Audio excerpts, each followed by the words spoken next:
ወንድሞቻችን ሲያባሉ የነበሩ አሁንም ሊኖሩ ይችላሉ። በፋኖ አደረጃጀት ተሰግስገው አሉ የማይታወቁ ውስጥ ለውስጥ ሴራ የሚሰሩ እነዚህን እያነጠሩ ማውጣትና ማስገባት ነው። ይሄዱ አያስፈልጉም። ባንዳ ምን ጊዜም ባንዳ ነውና ሀዛው ከአባታቸው ከአብይ አህመድ እየሄዱ ሀዛው ቁጭ በሉ። ይሄ አያስፈልጋቸውም። ይህ ትግል የጀግና ትግል ነው፣ የአርበኛ ትግል ነው። እንደነዚህ አይነት ሆዳም እዚህ ትግል ላይ አያስፈልግም። እኛ ዛሬ ላይ እኛ ሙተን ሀገር ነፃ እናወጣለን ሀገር እንሰራለን በምንልበት ሰዓት እነሱ የሚታያቸው ሆድና ሆድ ብቻ ነው። ሆዳቸው ግንባራቸው ላይ ነው ያለ። ስለዚህ እንደነዚህ አይነት ባንዳ አያስፈልግም። ሲገቡ እንዲያውም ሽልማት ነው የምንሰጣቸው ነው ማለት። ውሳኔ ቢወሰንባቸው ተይዘው በመረጃ በደንብ መረጃውን ሰፋ ባለ መረጃ በደንብ የሚያዙበትን መንገድ እዛው ከድርጅቱ ይያሉ በፋኖ መዋቅር ላይ ይያሉ መያዝ የሚችሉበት መንገድ ሊፈጠር ይገባል። ካልሆነ ደግሞ ሲገቡ ቴንኪው እንደምንላቸው ሳይገቡ ገና ሐሳብ ሳያመነጩ ወደ ብልጽግና ለመግባት ሐሳብ ሳያመነጩ ፋኖ የራሱን የሆነ ደህንነት አስቀምጦ በደንብ እያጠና መያዝ አለባቸው መያዝ አለባቸው። እንደነዚህ አይነት ባንዳዎች እንግዲህ ስንት ወጣት በእነዚህ ምክንያት አሁን ስንት ወጣት ሞቷል። ግልጹም ነገራችሁ ስንት በጣም ብዙ ወጣት ሞቷል በድሮን በማን ምክንያት? ዛሬ ላይ ምረት በሚገቡት የፋኖ አመራሮች ፋኖ አይባሉም። በአጠቃላይ እነዚህ ፋኖ አይባሉም። ያው ባንዳ ናቸው፣ ግን በፋኖ መዋቅር ነበሩ። እጅ የሰጡትም ከነ ማስረሻ ከሰጤ ጋር የገቡትም እነ ሌሎቹ ተገለዋል በብልጽግና። በቃ ይበለው። ዞሮ እኮ አማራጭ የለም እኮ። እኛ እዚህ በፊት ተናግረናል እኮ። አብይ አህመድ እኮ ዛሬ ላይ መጠቀሚያ ነው ያረጋቸው። መጠቀሚያ ነው የሆኑት። ነገ ጧት እኮ እንደሚገላቸው ይታወቃል። አያሸንፍም እንጂ ግልጹን ለመናገር እንዲያው አያሸንፍም እንጂ አብይ አህመድ ቢያሸንፍ እንዲያው የሰይጣን ጆሮ ይደፈን ይባል። አያሸንፍም እንጂ አብይ አህመድ ቢያሸንፍ ዛሬ ላይ በደንብ እያገለገሉ ያሉትን ከሚኒሻና ከአድማ በታኝ ጀምሮ ካቢኔ የሚባለው ሙሉ ለሙሉ በስርዓቱ ስር ዛሬ ላይ ለሱ እንሞታለን እንኳን እጃችን እግራችንን እንሰጣለን የሚሉትን በደንብ አድርጎ እንደሚገላቸው ይሄን ማወቅ አለባቸው። ለምን ያማራን ፋኖ ጨርሶ ያማራን ፋኖ ጨርሶ ነገ ጠዋት እነሱን የማይገልበት ምንም አይነት መንገድ የለም። አብይ አህመድ በትልልቅ አመራር ላይ እንኳን ያሉትን የመግደል ሐሳብ አሉ። እንደምናችሁ ሰበር ዜና አለኝ አንዴ ስክሪኑን ሰፋ አድርገውና ስለዚህ በዚህ ልክ ነው ዛሬ ላይ የምታገለግሉት መንግስት ዛሬ ላይ የምታገለግሉትን ብልጽግና ስርዓት ነገ ጧት እንደሚገላቸው አላወቁም። ስለዚህ ዛሬ ላይ ደግሞ ፋኖ በደንብ አጣርቶ እነዚህን ሰዎች መያዝና ለፍርድ ማቅረብ አለበት። ገና 4 ኪሎ ሳንገባ በጫካ ነው ፍርዳቸው ሊሰጣቸው የሚገባ ነው ማለት። አመሰግናለሁ። ድርጅት ሲመሰረት እንደተመሰረተ የሆነ ሰሞን በተለይ በጣም በስም የሚታወቁ ሰዎች እጅ ሰጡ ሲባል በጣም ጩኸት ነበረ። በቃ ጉድፈላ ላይ ነበር። በቃ እንትና እጅ ሰጣ፣ በቃ አለቀልን። ከዚህ በኋላማ ምን ትገላለህ? ምን በቃ ወደ ቤታችን እንግባ እንጂ በቃ አለቅን እኮ በቃ እከሌ እጅ ከሰጠ ምን ቀረን ይባል ነበረ። ነገር ግን እንደዛ አልነበረም። እውነቱን ለመናገር እንደዛ አልነበረም። እንበልና ከወራቶች በፊት እነ ማስረሻ ሰጤ፣ እነ ፋንቶን ማህቢ፣ እነ መስፍን እጅ ሰጥተው ነበርና እነዚህ ሰዎች እጅ ከመስጠታቸው በፊት እነዚህ ሰዎች እጅ ቢሰጡ ምን ይፈጠራል ብዬ አንድን ሰው ብጠይቅ ሳይሰጡ በፊት ዝም ብዬ ራንደምሊ የሆነን ሰው እኔ የምልህ ፋንቶን ማህቢ፣ ማስረሻ ሰጤና መስፍን የሚባሉ ሰዎች እጅ ቢሰጡ ምን የሚፈጠር ይመስላል ብዬ ለአንድ ሰው በጠይቀው በጣም ከጭንቅላቱ በላይ ነው የሚሆንበት። በቃ ትግሉ ይቆማል ብሎ ሊደመድም ይችላል። በቃ እነሱማ ከገቡ በቃ ምን ቀረን ምናምን ይላል። ግን ትግሉን ካለማወቅ የሚመጣ ስቴት ነው። በነገራችን ለእነዚህ ሰዎች ገቡ ወደ መንግስት ምን መጣ እስቲ ንገሩኝ። ምን የመጣ ነገር አለ? እስቲ እቺ ነገር መታለች ይበለኝ አንድ ሰው። በቃ እነዚህ ሰዎች ለመንግስት እጅ በመስጠታቸው ምክንያት የፋኖ ትግል ላይ እንደዚህ አይነት አሉታዊ ተጽዕኖ መጣ ይበለኝ እስቲ አንድ ሰው። የለም፣ ምንም አይነት ነገር የለም። ለምንድን ነው የሌለው? ዝም ብሎ አይደለም። በነገራችን ላይ ለምንድን ነው የሌለው? ምክንያቱም ይሄ ትግል ሲጀመር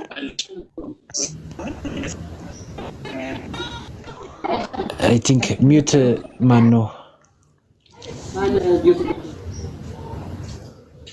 ለምንድን ነው ይሄ ሆነው?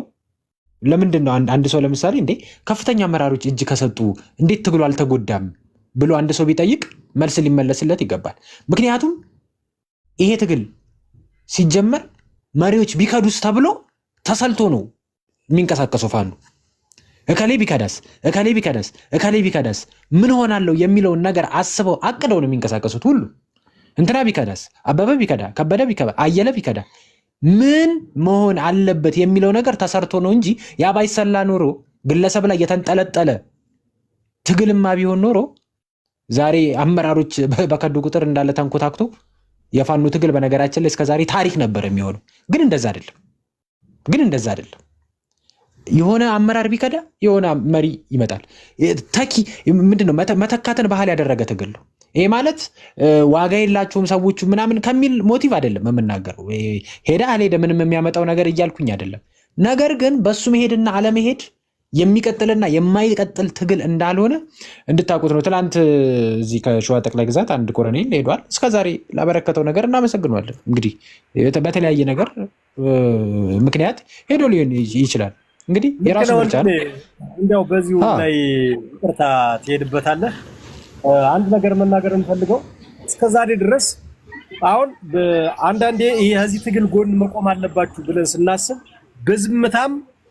በዝምታም ቢሆን ከዚህ ትግል ጎን መቆም አለባችሁ የሚል ንግግር እናደርጋለን ሁሉ ጊዜ ማለት ነው። ስለዚህ በዝምታ በቃ ባንዳ ከመሆን ብልጽግና ስርዓት ደግፎ የፋኖን ትግል ከመጉዳት በዝምታ ከዚህ ትግል ጎን መቆም ይቻላል ስንል ዛሬ ላይ በፋኖ አደረጃጀት ስር ሆኖ ይህን የፋኖን ትግል ከሚጎዳ በቃ ወጥቶ መሄድ ይችላል። በቃ ይሄ አንድ ትግል ነው። በቃ ትግሉን ለመደገፍ እኔ አሁን ሲገቡ ትግሉ ምንም ድርጅቱ ምንም አይነት የሚጎልበት እና የሚፈጠርበት ተጽዕኖ የለም።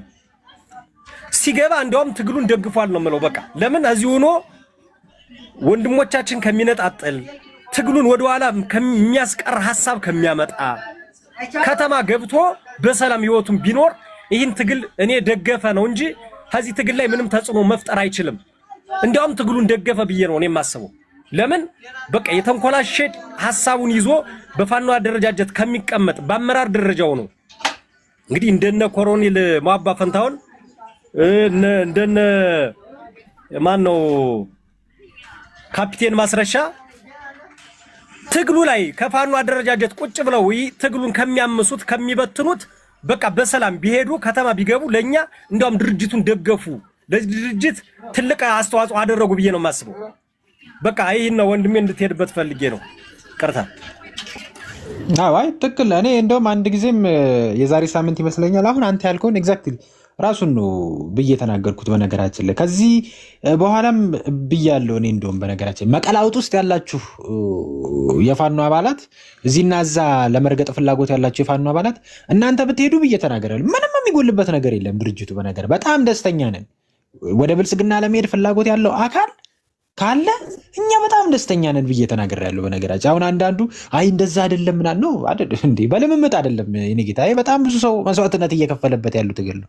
እኔ አንተ እንድትታገል ተለማምጬ ሹሩሩ ብዬ የሆነ ማማለያ ሰጥቼ ምናምን እሱ ማማለያ ምናምን እዛ ብልጽግና ቤት ነው ያለው። ብልጽግና ነው ገንዘብ እየሰጠ ና የሚል ብልጽግና ነው። ፋኖ ሲጠራህም በነፃ ታገል ብሎ ነው የጠራህ። ምንም የምከፍል ነገር የለም ብሎሃል። ክፍያ የአማራ ህዝብ መብትና ጥቅም ነው ብሎሃል። በቃ ይህንን አውቀህ ና። ምግብ ይቸግርሃል፣ ልብስ ይቸግርሃል፣ መጠጥ ይቸግርሃል፣ ብዙ ነገር ይቸግርሃል። መደበኛ ህይወትን አትኖርም። ሚስት ትናፍቃለች፣ ልጅ ትናፍቃለች፣ ቤተሰብ ይናፍቃል። እጅግ በጣም ብዙ መከራ አለ። ፀሐዩ አለ፣ ዝናቡ አለ፣ በረዶ አለ፣ ሁሉ ነገር አለ። የመከራው አይነት ግን አልከፍልም። ክፍያ ድል ነው ብሎሃል ፋኖ። ስለዚህ አንተን ና ምናምን ገንዘብ ሰጥን ምናምን ና ምናምን የምንልበት ምንም አይነት ፍላጎትም የለንም። በነገራችን በዚህም አግባብ አንድ ታጋይ እንዲመጣም አንፈልግም። እኛ ገንዘብ ሰጥተን የምናመጣው ታጋይ የለም። እንደዛ ቢሆንማ ስንቱን አግበስብሰነው ነበር እኮ። በነገራችን ላይ እኛ አንድ ሰው በደላችንን አምኖ የትግላችንን ፍትሐዊነት አውቆ እንዲመጣ ነው የምንፈልገው። በነገራችን ላይ የአማራን ህዝብ በደል ያመነና የትግላችንን ፍትሐዊነት የተረዳ ሰው ፋኖ ነው የሚሆነው። ያለምንም ክፍያ ልታገል ብሎ ነው የሚመጣው። በነገራችን ላይ ባይ ዲፎልት በቃ ልታገል ብሎ ነው የሚመጣው። ትግላችሁ ፍትሃዊ፣ ተበደላችኋል፣ ትግላችሁ ፍትሃዊ ነው። ስለዚህ እናንተን በማገልገል እኔ ደስተኛ ነኝ ብሎ ነው የሚመጣው እንጂ በየወሩ የሆነ ገንዘብ እየቆረጥንለት ምናምን የምናመጣው የፋኖ አመራር አይኖርም። አንድ መታወቅ መቻል ያለበት ይሄ ነው። ሌላው እኛ ከዚህ በፊት ድርጅት እንዲመሰረት ስንወተውት የነበረው በነገራችን ላይ አንዱ ይሄ ጥቅም ስለሚገኝ ነበር። እቺ ድርጅት ስትመሰረት እነማን እንደሚሮጡ ስለምናቅ ነበረ። በነገራችን ላይ እቺ አንድነት ስትመጣ እነማን እንደሚጠሉ እናቅ ነበረ። ድርጅት ማለት በቃ ማጥለያ ማለት ነው። ታጠልበታል። ማጥለያ ስታጠል ማጥለያውን የሚያልፈው ያልፋል። ማጥለያውን ማለፍ የማይችለው ደግሞ ይቀራል። በቃ ስታጠል እንደዛ ነው። የሚቀረውን ትጥለዋለ ማለት ነው። ድርጅት ሲመሰረትና በዛ በድርጅት መስፈርት ውስጥ ማለፍ ሲያቅተው ከላይ ሲቀመጥ ትግሉ ፍታ እንዴ 3 ዓመት ታገለ ትግሉ ፍታ